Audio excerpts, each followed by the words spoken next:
Hey everybody, it's Jason. We are back. We're safe. We're virus free, rejuvenated, so to speak. Um, First of all, let me give you a puppy update. Can y'all see puppies? Got puppies over there. Puppies over here. Yep, just big old white fur balls of cuteness. If anybody's interested in a puppy, let me know in about 4 to 6 weeks. Too bad the virus is here, or you can come over and play with them and whatever. They are adorable. I wanted to come to you today and I wanted to talk to you real quick about just a few things, maybe encourage you. I know this is gotten kind of out of control, really. I mean, it's just insane. I hope you guys realize you're witnessing history here. I mean, this is just crazy. But I was going to tell you about my trip. Lori and I, we take an anniversary trip every year, right around our anniversary. Our anniversary was March 17th. So we had this trip planned, and we kind of struggled whether or not we were going to go.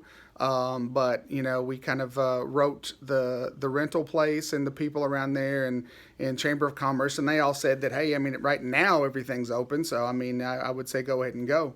So we jumped in the truck, we rolled down there, and it was kind of weird. I mean, I was worried. It's Lori and I don't often get to take trips with just the two of us, so we're headed down there, 6.5 hour drive, I mean, the trip down was kind of weird. I mean, probably 3.5 to 4 hours was like quiet because we never have time to just talk between the two of us. Is sometimes you forget about how to communicate with the downtime and the quiet time. And she was on her phone and I had the radio on or whatever, and we were just kind of doing our thing. Now, when we got there, the place we stayed was super nice. We had a good time there. But it was like the Twilight Zone. I mean, it was just absolutely quiet everywhere. There were no lines anywhere, no crowds, no nothing like that. But most places weren't open, so we were trying to find things that we could do to have fun and enjoy each other's company.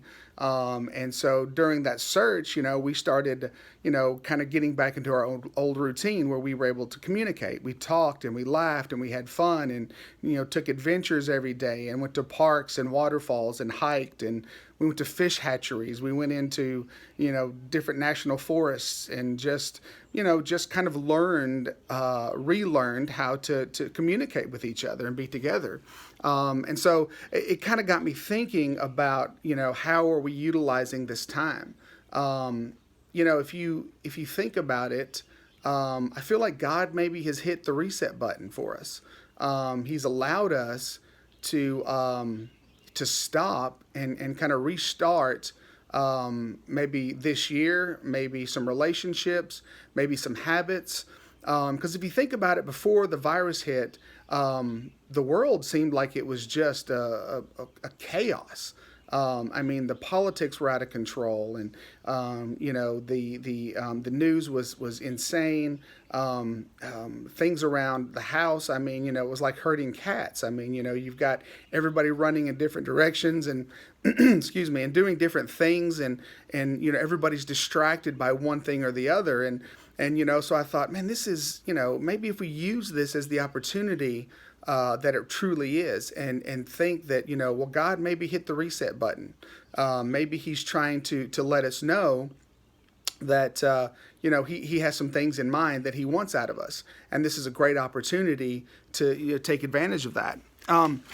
I wrote out some things, and I just want to kind of go over them. The this whole COVID-19 virus, it's got people scared and nervous and freaking out, and the shelter in place, and Lori's been through, even on vacation. We were gone, and she had a couple of phone calls she had to deal with because the city of Memphis and how they're doing things. If they stop you and you don't have proper identification to show that you're an essential business, they're going to give you a ticket, and they're going to harass you. And we have things like that in Arkansas, and so me and my job, I'm in sales. That's what I get paid to do, is drive around all day and visit people. So I'm kind of going stir crazy myself. But maybe it's time for me to hit the reset button. It's time to think about what's important, to think about my family and the friends that we have and the opportunities that we have around us without the distractions. I don't know if you've seen this. A couple of months ago, I saw this YouTube video, and it's really great. It's about this guy who's giving his valedictorian speech. And he said, it's a pretty cool thing you can watch, but the gist of it, he said in there, he said, I worked my whole high school career, and I sacrificed fun, and I sacrificed time with friends, and made all these sacrifices just to become valedictorian. And when I got that phone call and I had achieved my goal of being valedictorian, he said that happiness lasted for about 15 seconds. And he said, then I was overwhelmed by this feeling of regret that I achieved my goal, but I mean, I had neglected so many relationships, and I had, sacrificed so much time with friends and family just to achieve my goal that, honestly, if I had it to do all over again, it wouldn't be as important to me.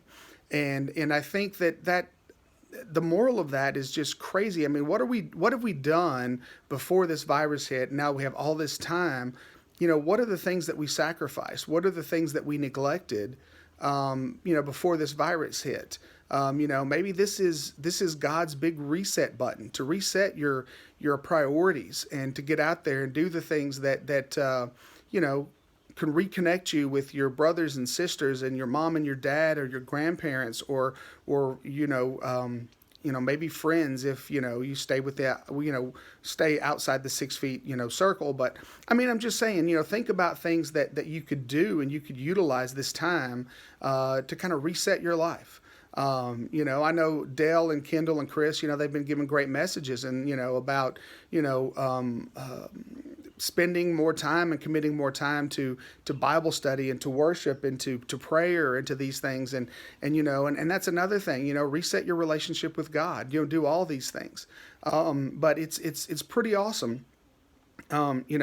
This could be a real beneficial time for all of us if we learn, what's important, reprioritize, and really take advantage of it.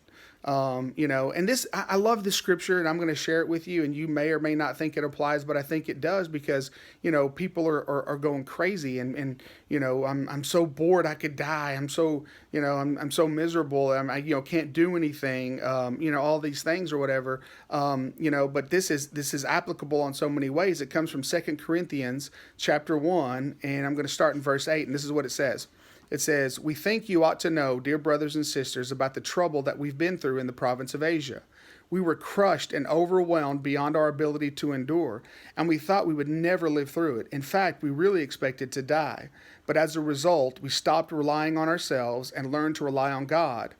God raises the dead, and He did rescue us from the mortal danger, and He will rescue us again. We have placed our confidence in Him, and He will continue to rescue us." I love how that scripture talks about how, they were past their point of endurance. And, it's like it was almost that God put them in that position to where there was nothing else for them to rely on but God. And you realize that when you rely on God fully and completely, then these other things don't really matter, So please take advantage of this time. Consider it as a big God's reset button. And, take advantage of these times to reprioritize and to think about those things in your life that really matter. All right. Hope you guys have a great day. Be good. Be safe.